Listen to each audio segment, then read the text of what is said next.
Hey guys, Sean here. Welcome to the F1 Word and to the Japanese Grand Prix preview. Now, this is a race weekend I always look forward to. For me, Suzuka is easily one of the best tracks on the calendar, and we do, more often than not, tend to get some pretty decent racing, as was the case last year actually.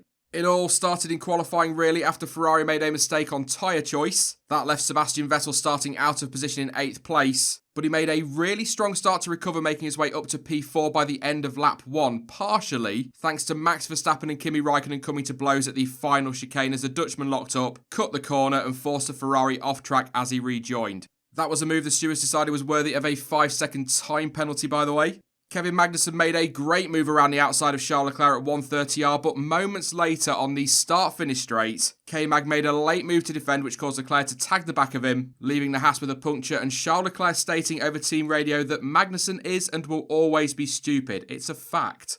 On lap 8, Vettel went for an ambitious move on Verstappen at Spoon. The two made contact and the Ferrari was left in a spin and dropping back through the field. The stewards decided that that incident was a racing incident and no penalty was handed out to either driver. The German, though, would later recover to finish in 6th place.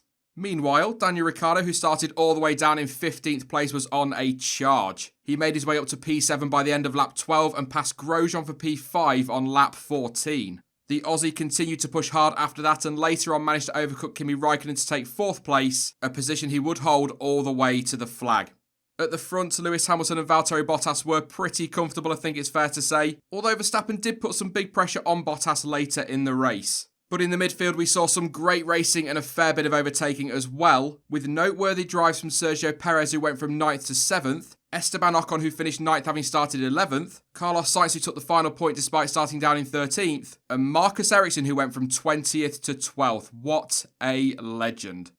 Right then, time for some stats, and as ever, thank you to Lights Out Blog for providing some of these for the preview. So the Suzuka circuit is one of the most iconic tracks on the F1 calendar, and as I've already said, is one of my favourites. It's a real fan favourite and the drivers love it as well. A lap of the circuit runs for 5.807 kilometres, or if like me you prefer that in miles, that is 3.608, and consists of 18 corners, that's 8 to the left and 10 to the right, and on Sunday, provided we get a race, there will be a total of 53 race laps.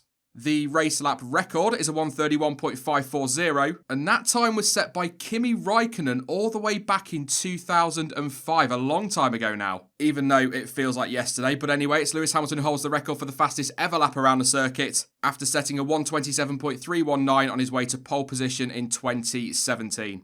Suzuka first appeared on the calendar back in 1987 and has hosted the Japanese Grand Prix on 30 occasions. In that time, 15 different drivers have taken victory there, with the first being Gerhard Berger and the most recent, of course, being Lewis Hamilton. 15 winners have come from pole position and 26 have come from the front row, and Kimi Raikkonen's drive to victory from 17th on the grid in 2005 is still the record for the lowest starting position a driver has won from. And by the way, I've got to put this in here. If you haven't seen that race, it is well worth a watch. Probably one of the best F1 races in Japan, and there have been a few.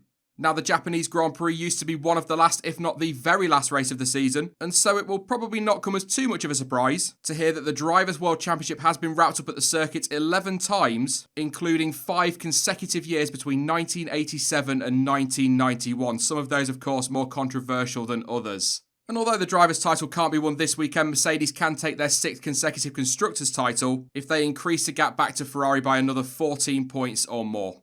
When it comes to overtaking, we have seen some moves through turns 1 and 2 over the years, and with DRS down the start-finish straight, the only DRS zone, by the way, around the track, we could well see some overtaking there again this weekend. For me, though, the first proper chance comes at the turn 11 hairpin, or as it should be called, the Kobayashi hairpin. There is a good little run to it, and if you get a good exit from the second Degner, you are set up very nicely to sling one up the inside. Turns 13 and 14, or spoon curve if you prefer, is another spot where we might see some action, but as Sebastian Vettel proved last year, it's not the easiest corner to make a move, and neither is 130R. Not that that stopped Fernando Alonso in 2005, or indeed Kevin Magnussen last year, as I've already said, who drove clean around the outside of Charles Leclerc in one of the best overtakes of 2018. Fantastic move. Then it's all about the final chicane, and it is likely we will see a few overtakes there. So yeah, it's not a track that's absolutely riddled with overtaking spots, but the opportunities are there, and we've seen some great racing at Suzuka over the years. As for race strategy, well, the tyres available for this weekend are the hard C1, the medium C2 and the soft C3, and they are a step harder than the tyres they ran at Suzuka in 2018. The reasoning behind that decision? Well, in theory, it means drivers will be able to push hard from lights to flag without having to make too many stops or do too much tyre management. Last year's race-winning strategy was a soft to medium one stopper, and Pirelli are expecting teams just to make the one stop again. Now, although the race is forecast to be dry, albeit still very windy, the rest of the weekend is not looking quite so good. So drivers may end up turning up to the grid on race day with very little data. That could spice things up quite nicely. If you've not seen the news, there is currently a super typhoon heading for Japan, which will bring violent winds and rain with it. So at time of recording, it is expected the typhoon will hit the Suzuka circuit on Saturday, with winds that could reach up to 140 miles per hour and obviously a lot of rain with it. If that forecast is correct, it is highly unlikely there will be any track running on Saturday, meaning FP3 will probably be abandoned and qualifying move to Sunday morning, something we saw back in 2004 and in 2010.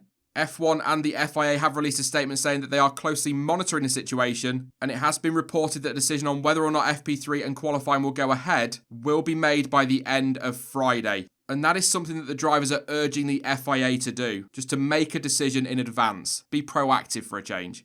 Obviously, there is still absolutely time for all of this to change, but that is the situation as I sit and record this preview.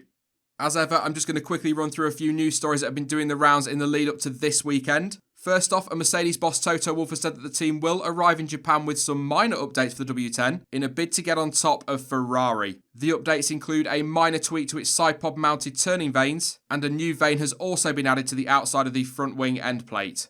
Despite a 1-2 finish in Russia, Wolff is still wary of Ferrari and admits that the team must, quote, extract absolutely everything from our car and the tyres if we want to be able to challenge for a win. Renault will also be taking some updates with them to Suzuka as they try to close the gap on McLaren in the battle to be best of the rest. The team will run a revised front wing this weekend as well as a new chassis wing, with Cyril Abiteboul saying that the changes will look subtle externally, but that they are expecting more downforce and grip as a result of the changes.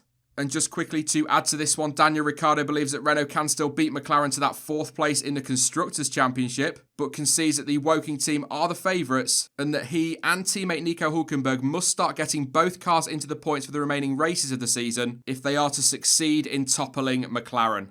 Max Verstappen is hopeful that his new Honda power unit will be enough to allow him to fight this weekend. As I'm sure you'll remember, all the Red Bull cars took penalties for new power unit components in Russia. In fact, Daniel Kvyat took a bucket load of them, but anyway. Despite the fact that he fears the run down the back straight without DRS could be quite painful for them, Max remains optimistic, saying, quote, I expect both teams to be quick, probably Mercedes more in Sector 1 and Ferrari towards Sector 3. Let's see if we have the chance of winning, but after the success that we've had this year, which I think many didn't expect to happen, I hope a lot of fans are coming to the track.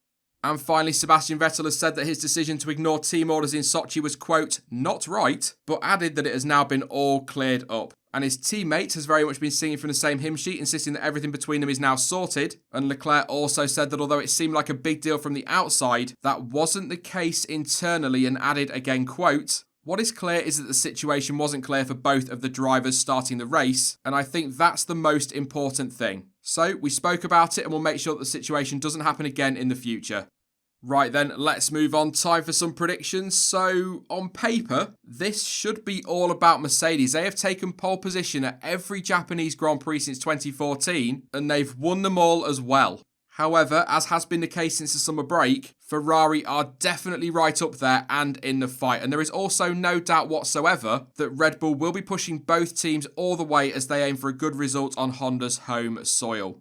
It is another weekend that I think will be very close, but I'm not totally sure Red Bull will have enough, certainly over one lap, although they will probably be stronger in the races as we've seen throughout the season, really. Between the top two, though, it really could be too close to call, so I'm going to hedge my bets again. I'll go with Charles Leclerc for pole position because he and Ferrari seem to be getting everything working well over one lap. But I'll say Lewis Hamilton for the win because as we've seen over the last few races, Mercedes have been properly quick on race day. They've just had the edge over Ferrari. Even if they've not won every race, they've been right on the back of them. Do you know what though? I think we are in for a really good scrap at the front. Behind that though, I think McLaren will be best of the rest again. I really do. They've been so good lately and seem to have the upper hand over those teams around them. And Carlos Sainz in particular has been fantastic this year. I would expect Renault to be in that scrap with them though, especially if the new updates have the desired effect. But behind that, who knows? That midfield is so insanely close and it's almost impossible to call. But keep an eye on Toro Rosso because I do think they will want to make a statement. So perhaps Daniel Kvyat or Pierre Gasly or both could spring a surprise. Whatever happens though, I'm hoping that we just get a cracking race throughout the field. And as is pretty much always the case to be fair, I'm really looking forward to this weekend's action. Bring it on. That is it then for the Japanese Grand Prix preview, but in the top right of the screen there is, as ever, another poll for you to vote on. And this time around I'm asking if you think Red Bull and Honda will be able to take victory this weekend. What a story that would be. And don't forget as well that you can let me know your thoughts and indeed your predictions for this weekend down in the comment section. Now, I will be back soon with more content, but when or what that content is will all come down to the weather in Japan. As things stand, qualifying is still officially set to go ahead on Saturday, although I think it's very unlikely to happen if that forecast stays the same. But anyway, if quali gets called off or moved, that will obviously mean there will be no quali watch along on Saturday. To be honest, it's all very much all up in the air at the moment, so make sure you keep an eye out for updates in the community section here on YouTube, and you can also follow me over on social media as well, where I'll keep you updated on what's going on with the content, and all of the links you need for that are in the description down below. But as ever, thank you for watching. I've been Sean, this has been the F1 Word, and until next time, goodbye.